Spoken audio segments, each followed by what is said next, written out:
tumama huli sa binti ni Glenn Capasio. Ito naging problema doon sa umpisa ng first half kanina. Itong Mobiline din. Pagkagaling ng timeout o pagkagaling ng break, mababa pa yung kanilang intensity pagpasok. Oo. McClary nilabas kay Alsolis, libre si Capasio. Inilapit niya, nilaglag kay Eric Reyes. Binalik kay McClary, wala. Oh. Esplana, rumi-rebound na lang. Hindi lang nagko-contribute sa offense. Does some other little things for his team. Ang average niyan 2.5 rebounds lamang kada laro. Pero dito sa larong ito, talaga si Jerry Esplana, parang ito na ang pagkakataon ko makakuha muli ng corona since my rookie year in 1990. Turn around ni John Best. Going short. Still a 5-point lead for Formula Shell. Tingnan natin, Silas Mills gustong makabawi dito sa second half. Outside to Glenn Capasio. And Glenn Capasio has been hot from the outside. 8 points in the ball game. Dalawang PLDT long distance conversions. A nice steal. Pinagtulungan si Williams ni Capasio at ni Solis. Pero yung dribble ni Silas Mills nabitawan. Napunta kay Jerry Esplana. Esplana pa rin. Deal pick sa likod ni Al Solis. And they come back the other way. Solis looking, taking the shot and gets the basket. And it's a tied ball game at 47. Well, you really have to appreciate the guards of Mobiline, Glenn Capasio and Al Solis. Hindi na nila iniintindi kung ano mang gawin ng import nila, basta they'll do their job. It has been the locals for both teams. John Best, nasapal sa likod, pero pumasok pa rin. Ay, nako. Well, disgrasya pa. Oo, yun ang mga tinatawag nating breaks of the game again. Siguro kung hindi nahawakan niya, baka malakas yung tira eh. Oy, si McClary naman yung spin move niya. And now the action and the scoring has picked up a scorching pace dito sa third quarter. 8 minutes and 8 seconds remaining. Kinailangan lang pala ng ilang minuto bago mag-init from the break itong dalawang team na ito. Tira ni Donald Williams on the lane. Runner off the lane. And Williams now with a total of 12 points.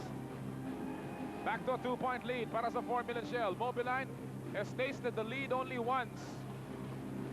Ito si T. McClary. McClary gets away! Well, walang help defense ang Shell doon. Hindi nila tinulungan si Chris Jackson. Walang kalaban-laban si Chris Jackson kung gano'n ang posisyon ng depensa. No? They have to send him some help by double team. John Best, sisiksik sa loob. Oh, binalibag yung bola, pasok pa rin. Paulit-ulit yung play na yun ng Shell. Ano? They go to that play every time. Pero hanggang ngayon, medyo may lapses pa yung Mobiline defense. Hindi nakaka-adjust kagad. 53 to 51. What a ball game. Oh, side shot! Si Cyrus Mills naman for 3. And Mobiline back on top by 1, 54 to 53. Nag-iba yung tema. It used to be a defensive game. Now it's an offensive game for both teams. Akala mo shootout eh, no? Yes. Tira ni Paras, nakuha ni Silas Mills. Humaharurot pababa. Mills pa rin, behind the back. Muntik na mapitawan, nabigay kay Al Solis. Mills gives it to Capasio, wide open! Wala! Ayun, pagka malapit, nagmiminti si Glenn eh. Kaninang malayo, ang ganda ng percentage niya. Esplana, muntik na magawan, muntik na nga, natuluyan na. Ito na si T. McClary, hinabol ni Williams, binigay kay Capasio, tuloy-tuloy sa basket. And that will go in. And Mobiline is on a rampage. They're online here. And they're on top by 3 and they're rocking. Momentum shift na ito, napunta na sa Mobiline. What a ball game. Game number 7 and we're happy to have you with us, Philippines. Well, this is a good move here, slowing down the tempo a little bit. Outside shot, nothing there. At tapik na kuha ni T. McClary.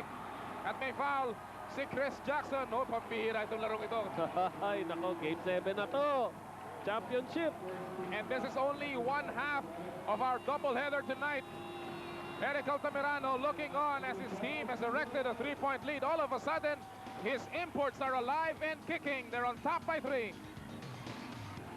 He played possum in the first half, but in the second half, Silas Mills has exploded. And you talk about passion, well, this is not just the passion of the nation. This is a way of life. Ito po ang PBA. And this is game number 7. ng Governor's Cup Finals. Inside, Eric Reyes faking, almost sparing the basket. Ang tapik na punta kay Benji Paras. Pakaganda sana noon, would have continued the momentum for Mobiline. Tignan natin local scoring, oh. Mobiline lamang sa local scoring. Wow! Sos Mariosep! Ikaw na ang mapunta sa game number 7. And this is where you raise the intensity and your level of play. Donald Williams on the rise. Watch it again. Tignan natin, tignan nyo itong tirang to, habulin ni Glenn. Well, you want heroes on the rise? Yun. That's a hero on the rise. At pagka hindi nyo napanood tong larong to, nako, laki nang na-miss nyo sa buhay nyo. Laki. Ay, nako. Kailangan Where panoorin. have you been? Tandaan niyo po mga kaibigan, this is only half of our coverage in our second game today. Ang ating unang laro sa 13th Asian Games, yung Philippine Centennial Basketball Team, and we have very good news for all of you. Bagamat itong Kazakhstan hindi natin na-scout at malaking koponan. It was a very good game mga kaibigan, and you watch that ball game, and I'm sure it will keep you awake dahil pambihira daw ang ating nakuhang balita mula sa Bangkok. Magandang laro yun. Alam mo ba itong Kazakhstan ito, malakas na team ito, ha? Malakas Mga ito. Russian Republic ito dati, so malalaki yan at saka malalakas na tao yan. Hindi na babanggit ito, pero ito yung tipong kasing lalaki ng inject sa pagdating sa kanilang koponan. Baka mas malaki pa. Oo. Samantala, dinodomina ng Mobiline ang offensive rebounding, although may inahawakang risk ngayon itong si T. McClary. A foul called on, let's see, Benji Paras on this play. Maganda yung offensive rebound dito. Kita mo, ayun ang foul. Susundot, sinabay. Yun ang foul. Ayun. McClary will go to the free throw line. Also, paalala lamang mga kaibigan, tuloy-tuloy po ang VTV coverage, exclusive coverage of the 13th Asian Games. Heroes on the rise every day, every night. Ang aming coverage. Today, of course, i-feature natin ang unang laro ng Philippine basketball team laban sa Kazakhstan, anchored in Manila by Randy Sakdalan at si Norman Black. They're already in the studio right now. And of course, sa Bangkok, Ed Picson and Andy Howe taking care of matters. 9 p.m. tonight, right after game number 7. But this game is far from over. 90s, or rather 57 all. Tabla ang ating talaan under 5 minutes to play in the third quarter. Dikit na dikit, kasamang Noli. And sinasabi natin, which team has a bigger heart, which team is hungrier.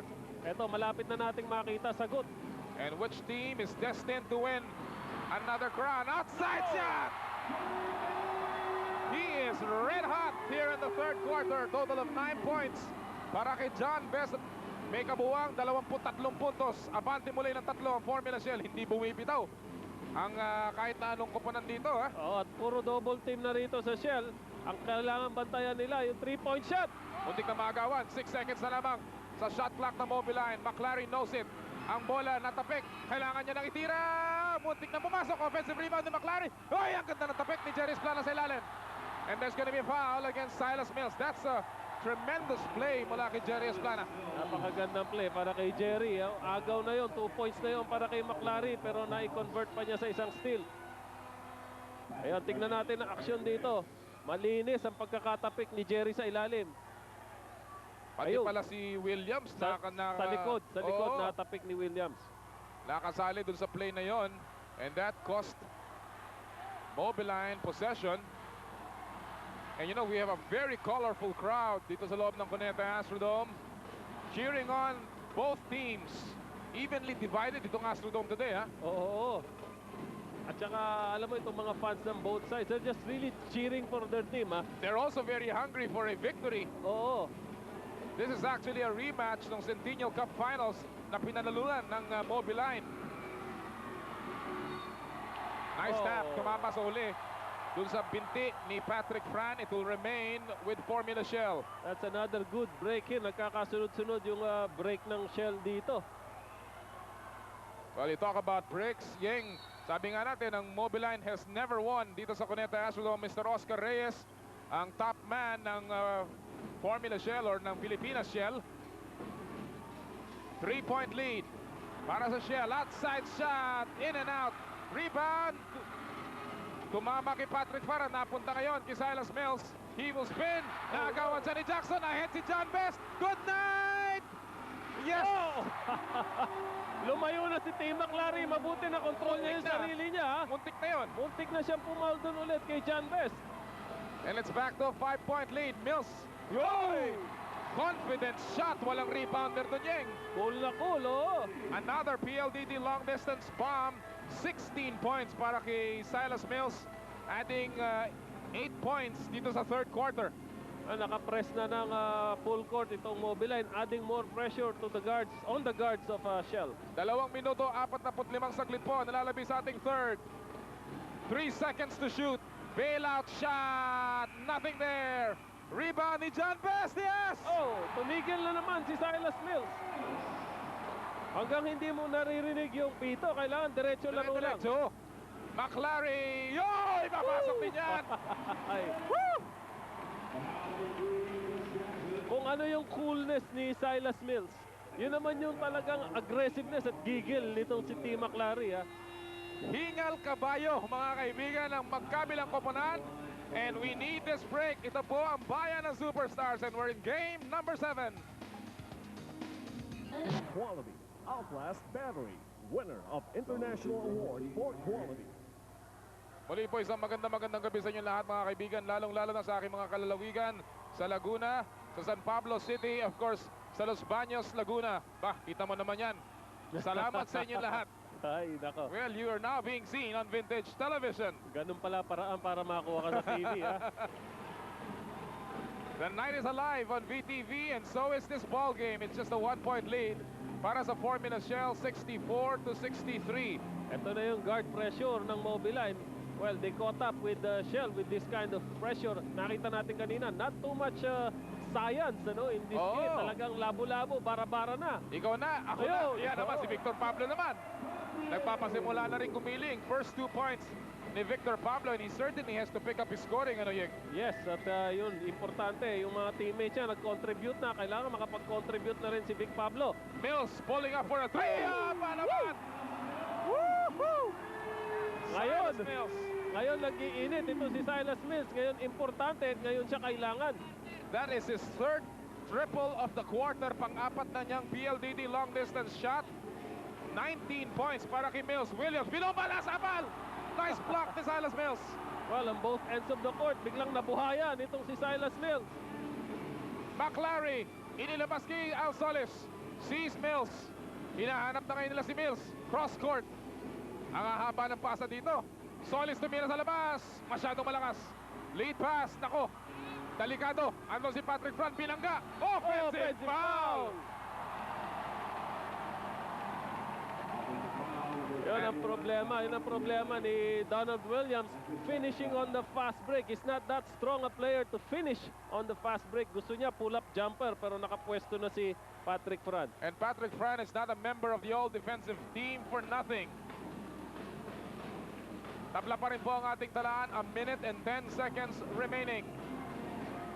Mills gives it to Capasio. Yes! And Mobiline balik sa lamang. 68-66. A minute remaining in the third. Well, Shell needs to organize in this play dahil kanina pa sila nakukunan ng momentum nitong Mobiline. This is the two-man game, pick and roll. Esplana, tinirahan si Patrick Fran. Not the shot, not the best shot you wanna take. Doon sa sitwasyon na yun. It's not a good shot to take, especially in that situation. May oras pa sila. 37 seconds dito sa third quarter. Mills, nakakalas! Ay, ito na. Silas Mills. Well, Mang Noli, nangingibabaw talaga yung sinasabi natin, yung natural talent nitong si Silas Mills dito sa larong ito. Pag gusto niya maglaro, kaya-kaya. Donald Williams nasapal. John Best. At may foul. Natatawagin laban kay Silas Mills. Loose ball foul yan. Neither team in the penalty. Third foul, however, ni Silas Mills with 15.3 seconds remaining sa third quarter. Ito yung sinasabi nating delikado ng mga flashes of brilliance nitong si Silas Mills. Importante lang ma-maintain niya eh. Huwag lang maging flash, maging all game long. Well, right now, mukhang seryoso na. He's all business. John Best, nilabas kay Victor Pablo. Jump shot, yes! Well, ito na yung contribution by Vic Pablo. Outlet. Uy, foul si Donald Williams dyan. Uy, nako, tagilid ka dyan. Pag tinamaan mo si referee Bernarte, medyo problema yan. Well, they're not yet in the penalty. Well, that's still a good foul. Kung wala sila sa penalty, that means, yeah, tignan natin. Ayun, natulak. Mills actually, or rather McClary actually had the leap on Donald Williams. Perry Ronquillo rolling up his sleeves now. Well, it's time to go to work, guys. And they're certainly working hard here. Royal turnover laban kay Silas Mills with only 0.9 of a second remaining. Yung sinasabi natin, may flashes of brilliance itong si Silas Mills. And Minsan lapses naman, also. Lapses naman sa kabila. Pinato ni Williams. Tingnan natin, wala po yung kanyang bato. But what a third quarter it has been. A high-scoring third quarter. Silas Mills has all of a sudden taking charge of this ball game. 13 third quarter points. At abante na ang Mobiline by 2, 70-68 after 3 quarters. Pavitan, the official energy drink of the PBA. Pavitan gets you going. Mrs. Eric Altamirano together with her son. Uy, si Van Dolph is also on hand. Siya ang ating face of the day. Of course, si Van Dolph, very popular comedian. We see some of the nicest people at Chowking, and of course, we see some of the nicest people here at the PBA. Final quarter of game number 7. Happy to have you with us, Philippines. Noli Yala po kasama si Yeng Giao. At may foul sa pagpapasimula ng ating huling yugto nitong ating final game of the season. Jojo Lim will pick up his foul. Biglang nabuhayan dito si Silas Mills. Talagang baka tuma-timing lang to. Gusto niya dito sa third and fourth quarter siya kakamada. Kaya ayan, hinahanap na siya ng team niya. Para nagpe-pacing lang. Ngayon, ito na. Ayan. It's winning time. And Silas Mills getting another basket. 23 points para kay Silas Mills na agawan. Tumama sa paa ni John Best, and it will go back to Mobiline. Yan ang value ng isang Patrick Fran. Yes. Never giving up on a play. Yung hustle na ipinapakita niya, hindi nakikita yun sa stat sheet eh. Hindi mo makikita yon, pero buong buo yung play na yun para kay Patrick Fran yun. Give him the credit. 11 minutes and 10 seconds remaining in the fourth quarter. Again, they look for Silas Mills. May foul ay tinawag si referee Cruz. Dalawa na problema ng Shell dito. Mainit si Silas Mills. But at the same time, if they throw the double team or triple team, any of these guards of Mobiline can make that three-point shot. Totoo yan. Well, si Jojo Lim will now sit down. Chris Jackson back in the game again. Mga kaibigan, inaanyayahan namin kayo. Nakita niyo yung mga fans ng Mobiline. Our second game today, after this game number 7, laban ng Pilipinas at Kazakhstan sa men's basketball ng Asian Games sa Bangkok. Outside shot ni Capasio, wala. We have very good news. Well, sabihin na natin, Yeng, nanalo po ang Pilipinas laban sa Kazakhstan. Pero wag mo muna sabihin score. Wag natin sabihin, but it was a beautiful ball game. Antabayanan niyo po yan right after game number 7. Tira ni Castilla, wala. Nakuha ni Patrick Fran ang rebound. Ang ganda ng help doon ni Team McClary. Talaga walang magawa kundi lubuhan yung tira. Inside, si Noy Castillo naman ang sumira dun sa play na yon. So everybody contributing even just a little bit kung paano man pwedeng maging lumahok dun sa play, no? Yes, and offense and defense, ito, sinasabi natin, intangible yan, ano? Hindi natin makikita sa statistics yan. We talked about yung 80-point barometer. Well, today, obviously, this will be broken. But mukhang dito sa Game 7, wala na yung mga stats na yan eh. It's all heart, it's all destiny, and it's all history here today. McClary, yes! May kasama pa, humingi pa ng foul doon. Si D. McClary. And it seems like Formula Shell will ask for a 20-second timeout. Ball movement, Yeng. Ball movement dito sa play na to. Well, that's what you call making those extra passes. Ano, yun, makikita natin. Yun ang resulta. If you move the ball and make the defense work, merong isang maiiwan dyan. Ayan, naka-advantage siya dyan si Team McClary. At ang problema talaga ng Shell now, dalawa na, inside-outside na problema ng Shell ngayon. The M&M combination ng Mobiline phone pals. Well, They're playing beautiful music together and they're just sweetening the pot right now. Si Team McLaren naman ngayon ang kumakamada. A veteran of Jacksonville University. Of course, return ito ng PBA. And Team McLaren now has a total of 22 points. Kasama ng 23 naman ni Mills. They have combined for 45 of the 74 ng Mobiline. Right now, they're on top by 6. Pinag-uusapan natin kanina sa umpisa yung experience. Ito. Yes. Alam mo, problema ng Shell, pinagbababa nila ng bola si Castillo, who is not a normal point guard, ha? Yes, tama ka dyan. And we'd like to see probably Jerry Esplana. Mills. Sa loob naman, uy, nabitawan niya yung bola at that time. Babalik ang possession sa panig ng Formula Shell. Let's take you back sa ating guard matchup. Silas Mills has exploded here in the second half. The John Best hindi naman masyadong malayo. Pero ang laki ng hinabol dito, no, in terms of points. Ang laki ng hinabol dito ni Silas Mills, third and fourth quarter. Rebounds talagang lamang siya sa lahat. Assist and turnovers almost equal. Yun nga sinasabi natin, hindi po malayo ang lamang ni John Best, only 4 points.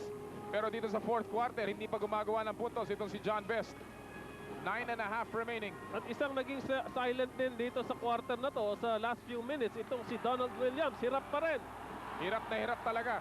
16 na puntos pa lamang si Donald Williams after scoring 10 in the first half. So he has only scored 6 here in the second. 9 and 15 remaining. Solis libre sa tres. Wala. Rebound ni Jackson. Malaki yun. Oo, at well, talagang si Al Solis, he'll take that shot anytime you give it to him.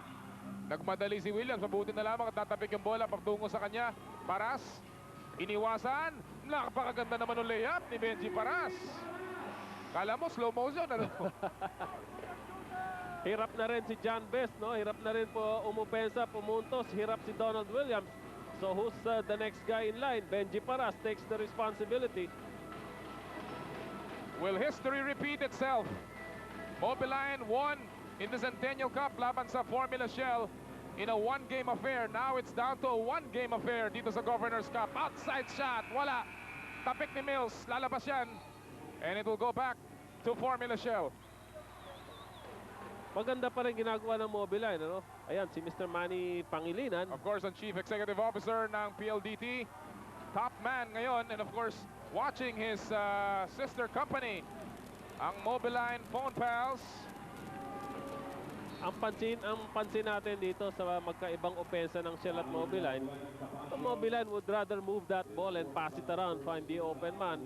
Etong Shell, they would rather dribble to an opening. Meron silang isolation or pick and roll. Yung pinag-uusapan natin yung local support nung first half para sa Formula Shell. Dito sa second half, iilan pa lamang ang ginagawang puntos. In fact, if you look at it, 8 puntos pa lamang ang ginagawa ng mga locals. It's been all imports para sa Formula Shell dito sa second half. And that's certainly not helping them any. Although, nakashoot na naman si John Best to cut down that Mobiline lead to 2. Nadagdagan pa ang... Uy, ang ganda sa ni Benji Paras.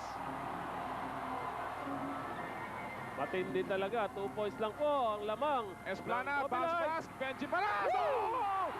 Spectacular shot mula kay Benji Paras. And it's all tied here at 74 all with 7:45 remaining. The Tower of Power back in action, and there's reverse to tie this ball game.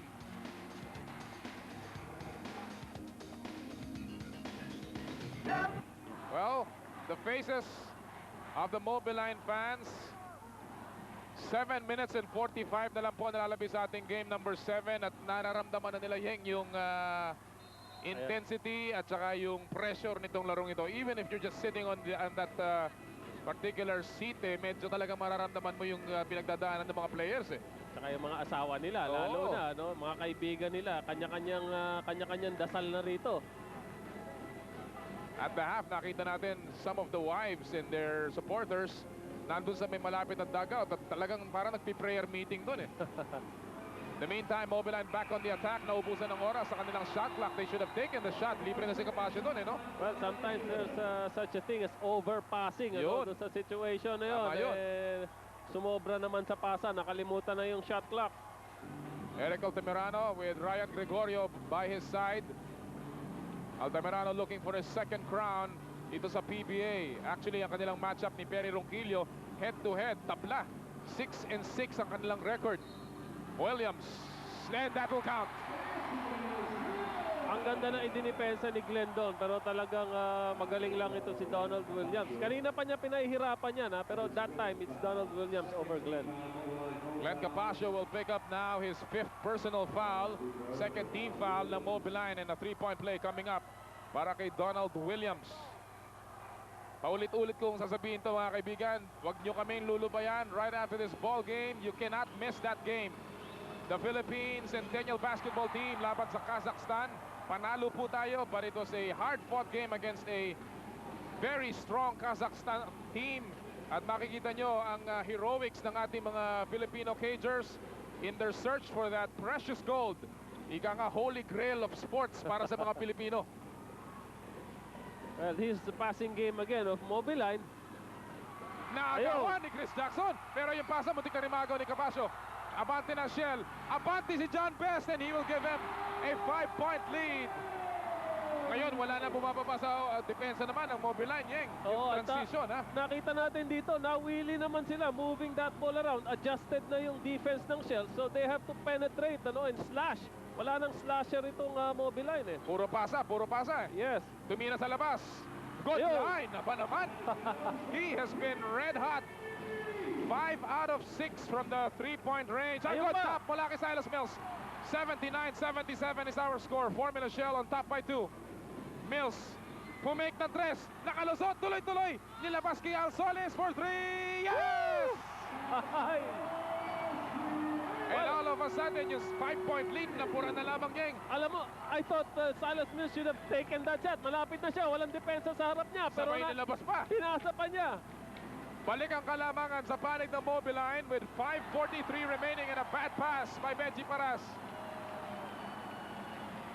What a ball game. And you're seeing it here sa bayan ng Superstars. Perry Ronquillo trailing with 5.5 remaining. Well, this is pressure time. Tignan natin dito who can withstand this kind of a pressure. Formula Shell. Sige, Yeng. Well, both teams showing talagang pan-championship caliber tong dalawang team na ito. Panay bomba mula sa labas. And what a ball game para sa Mobiline. They have erected a 4-point lead and it's rocking dito sa Conetta Astrodome behind the big guns from the outside ng Phone Pals.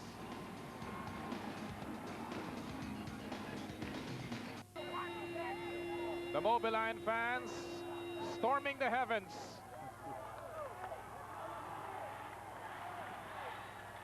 Mrs. Lim, samantala tingnan natin ang ating Dutch boy in the paint numbers, Yeng.